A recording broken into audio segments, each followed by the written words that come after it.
companhia é Roberto Carlos Rafael, diretor da Germinar Corretora, para entendermos toda essa volatilidade que marca o início deste novo ano. Para os preços do milho, Roberto, bom dia, seja bem-vindo ao Bom Dia Agronegócio, é sempre um prazer ter você conosco. Olá, Carlos, bom dia. É um prazer enorme estar com você e todo mundo do Bom Dia Agro. Obrigada. Roberto, de fato, né, marcamos aí um início de 2024, um janeiro, de flutuações intensas. Quando sobe, sobe bastante, quando cai, cai bastante. A B3 tem estado completamente volátil. Qual a sua perspectiva nesse momento? Realmente, a gente veio num momento, lá desde finalzinho de outubro, né, com a retração de oferta, os preços vinham subindo, subindo e tal. Aí tivemos aquele período de festa, que é um período meio parado, né, cara?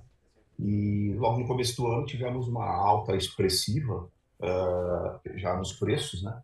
E depois, na sequência, uma queda muito forte, né? A gente costuma, às vezes, dizer, pelo menos ultimamente, depois que a gente tem aí um mercado com exportação muito forte no Brasil, às vezes os preços do milho, normalmente quando ele sobe em elevador.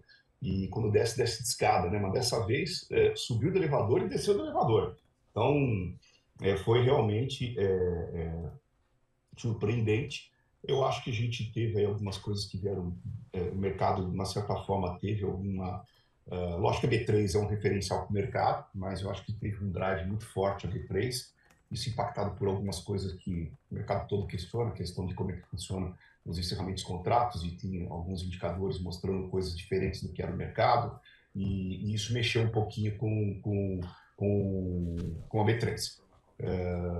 Da mesma forma, porque é estranho às vezes, né? O mercado está em alta e ele mostra baixa. O mercado está em baixa e ele mostra alta. Então, fica um negócio meio confuso. Aí o mercado fica meio travado. Então, foi assim. Foi o que aconteceu. Foi realmente uma volatilidade grande. E agora tivemos aí de novo uma queda no milho. A B3 ainda até esses dias andou recuperando um pouquinho, né? Esses 2 últimos dias. Principalmente na terça-feira, onde tivemos uma volta. Até porque houve uma realização de posições, né? O mercado tinha caído muito, então houve um ajuste de posições, houve uma correção, onde de novo mais uma leve alta, né? E o indicador Exalc CPEA nos mostrando aí uma faixa de 62 a 62 a 63. Nesse momento, o indicador Exalc CPEA é 62, 64, né? Então, esses são os números que nós temos hoje no mercado.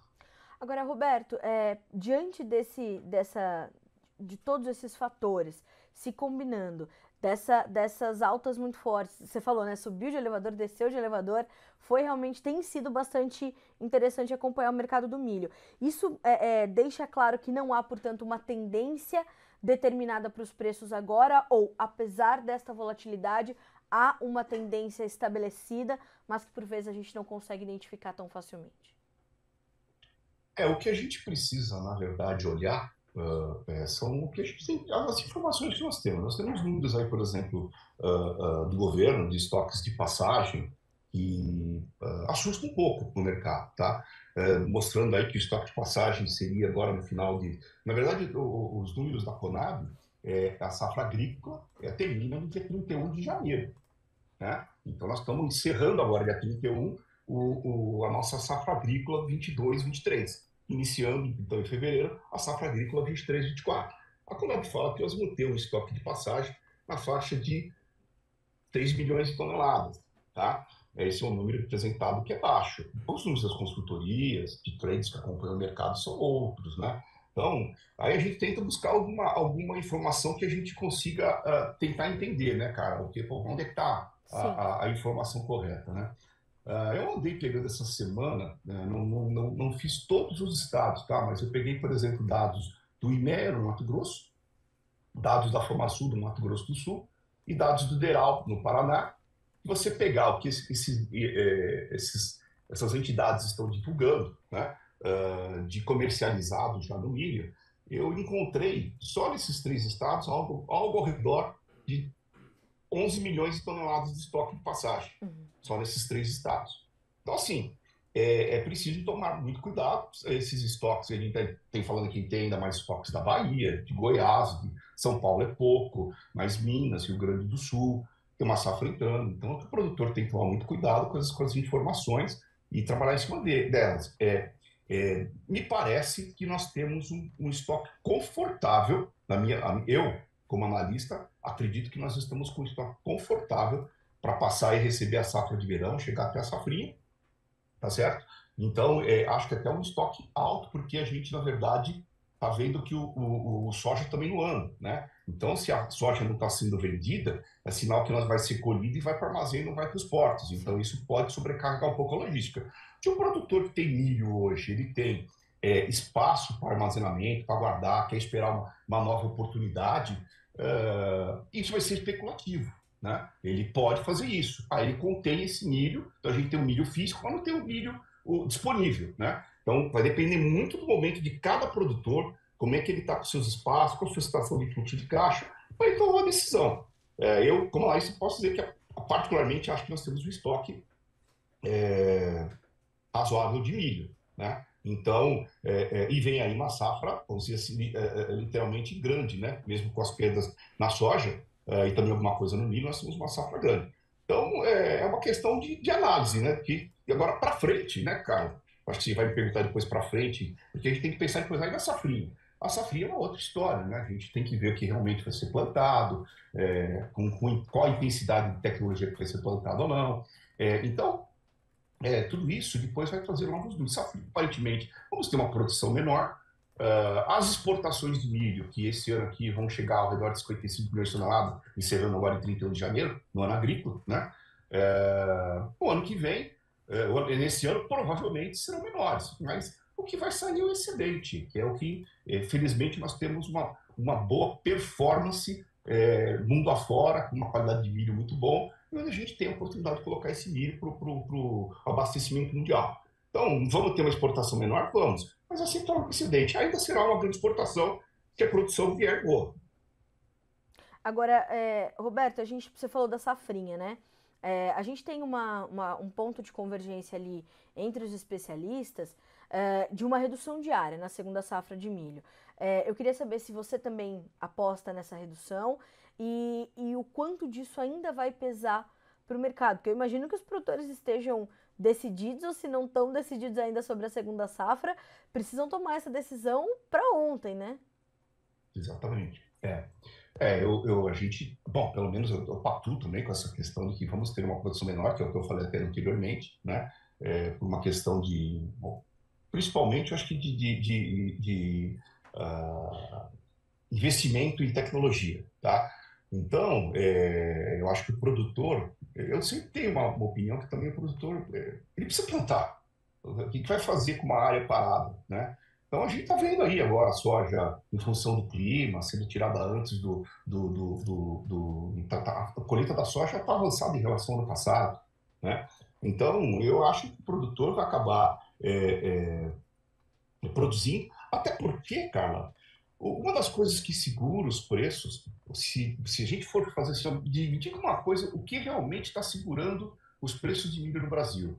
Para mim, é claro, um excesso de estoques que nós temos, principalmente nos Estados Unidos.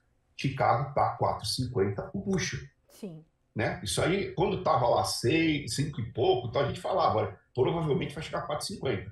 Pode ser até que ele ceda um pouquinho. E nós temos também um dólar que não ajuda. Então, em termos de preço, não tem muito o que falar, porque nós somos um país que temos excedente, então, enquanto tivermos excedente, a paridade vai ser preço de exportação. Preço de exportação que é formado por preços de Chicago em função da demanda mundial, né? Então, assim, na minha opinião, a gente tem um cenário de preço ainda que não é muito confortável, até mesmo para a soja, que está vendo o preço da soja, né? E também tivemos aí no último relatório um viés de alta nos estoques, né? Então, uma recuperação de produção da safra da Argentina e tal. Enfim, nós estamos falando que os Estados Unidos têm 55 milhões de toneladas de milho em estoque, são 55 dias de estoque.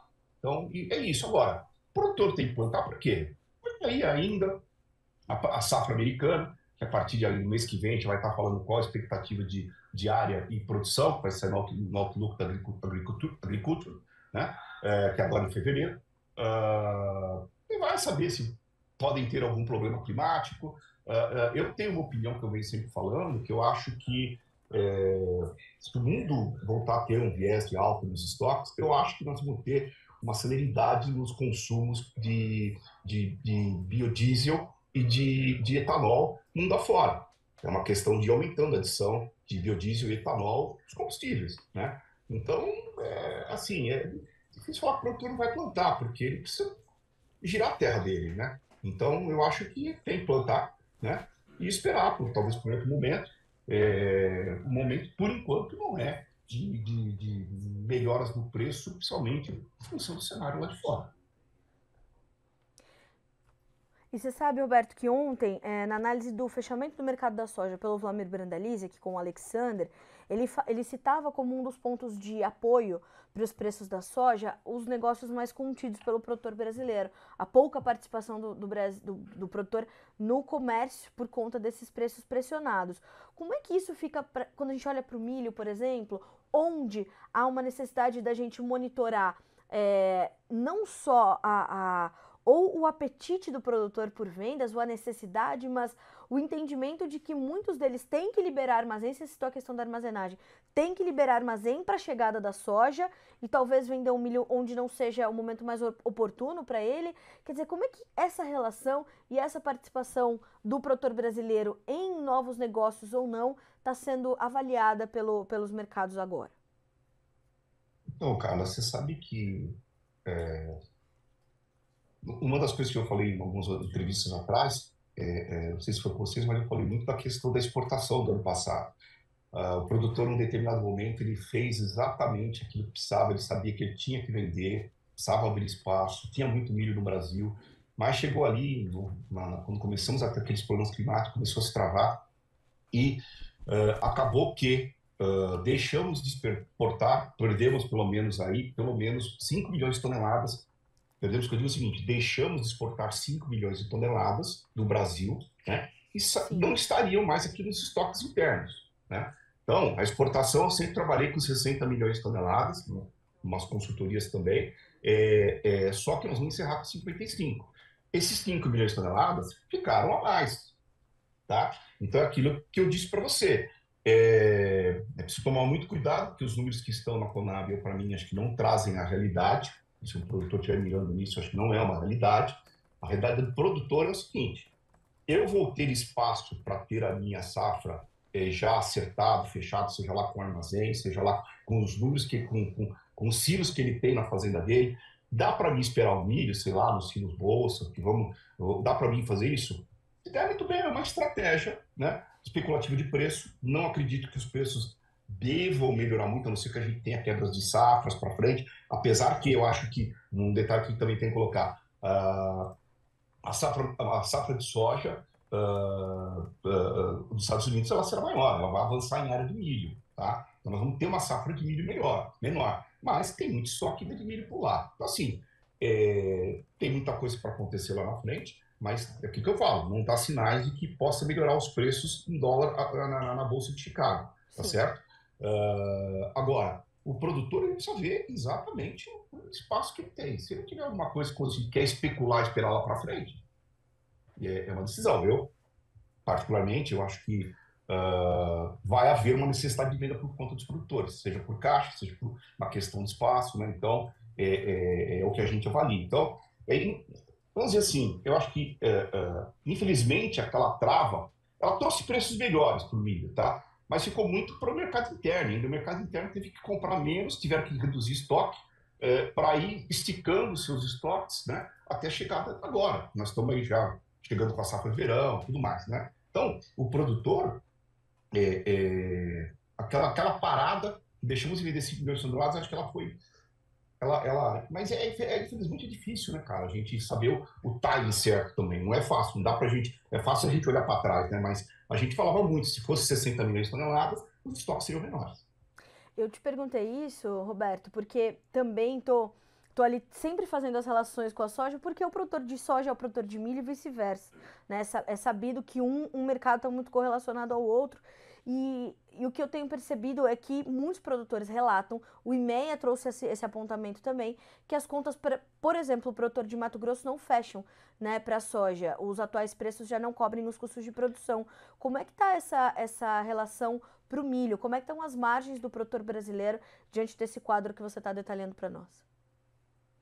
Então, Carla, eu acho que essas regiões mais distantes, elas devem entrar num cenário novamente. Primeiro, vai estar abaixo do custo de produção, provavelmente em algumas regiões, né, mais distantes, né? Se a gente for falar de preços mínimos, a gente trabalhou em diversos momentos aqui durante a safra passada, e estamos entrando essa aqui, em algumas regiões estão abaixo dos preços mínimos, né? Então, é uma questão também que isso pesa, né? Então isso aí pesa, e acho que uma sucessão de safras com uma situação como essa pode trazer problemas, né? Até que o milho e a soja, a gente também, o produtor, ele faz muito a combinação de que é necessário fazer a rotação de cultura, né? Para isso dar uma margem melhor na soja, mas se você tiver as duas culturas, né? Que tenham margens negativas, começa a ser um problema. Começa a ser um problema, né? Mas isso pode ser que passe de uma safra, mas se tiver safra contínuas assim, aí sim eu acredito em reduções diárias, tá? Aí sim eu acredito em reduções diárias, mas não sei se é para esse ano. Roberto, o Thiago Pandolfo, no quadro de oferta e demanda da Conab, teríamos 10 milhões e meio de toneladas de milho com 44 milhões e meio de exportação. Exportamos 55 milhões. Teoricamente, zeramos os estoques. Onde está esse estoque? É o que pergunta para ti o Thiago Pandolfo. Não, acho que o Thiago ele precisa dar uma olhadinha não sei, ele está pegando acho, uma informação errada, tá? Estou aqui com o relatório de janeiro, para você ter uma ideia, as exportações previstas do ano passado foram 56 milhões de toneladas. Pelo que a gente está vendo, deve ser um pouco menos, vai ser acho que 55, tá? Os estoques de passagem são 6 milhões de toneladas, tá? Então, a exportação de 46 foi na safra anterior, lá, 21, 22, né? 46, 47. E os estoques de passagem que a Conab fala são 6 milhões de toneladas. E eu aqui estou questionando que esse número não é uma verdade, né? Então, eu acho que o Thiago, só precisa dar uma olhadinha, Thiago, talvez, é, ver se está atualizada essa sua informação aí, mas essas que são as informações oficiais, tá? A expectativa de exportação, ela começou lá atrás, com números baixos, só que também a expectativa de produção era mais baixa. Quando a gente percebeu-se que tínhamos área e produtividades maiores, a gente teve que exportar mais, tá? Se você estiver comparando com o que foi previsto lá atrás, faz sentido. Ó, você começou lá talvez com 45 milhões de toneladas. Pô, chegamos em 55. Mas a produção também foi maior, sabe, Thiago? Então, não me lembro quais eram os números iniciais, mas eram beirando isso, entre 45 a 50 lá atrás, se for isso que você está falando. Então, precisa ver bem de onde que você está pegando a base, porque o último número da Conab é de 56 milhões de toneladas para safra passada, relatório de janeiro. Bom, Roberto, quero muito te agradecer pelas informações, né? Infelizmente, o nosso tempo estourou, mas eu vou te trazer mais vezes aqui no Bom Dia Agronegócio, que eu sei que tem mais perguntas chegando aqui para ti, sempre bom ter você com a gente, no Notícias Agrícolas de uma forma geral, mas eu vou puxar a sardinha aqui para o Bom Dia Agro, inevitavelmente, né? Então, obrigada, viu, meu amigo, pelas informações, por atender o nosso chamado e vamos continuar acompanhando esse mercado, que eu tenho certeza que ainda tem muita notícia que tá aí para aparecer para a gente continuar dando aqui para o nosso produtor. Obrigada, Roberto. Cara, eu que te agradeço, muito obrigado. Parabéns pelo seu programa, é com muito conteúdo, é muito legal o seu programa, Muito fala de obrigada. tudo, né? E relativo à nossa área, né? Então, muito obrigado, ficamos à disposição de vocês e um bom dia a todos. Obrigada, Roberto. Bom dia, bom restinho de semana para ti, meu amigo. Até mais. Um abraço. Obrigado, igualmente. Tchau, tchau.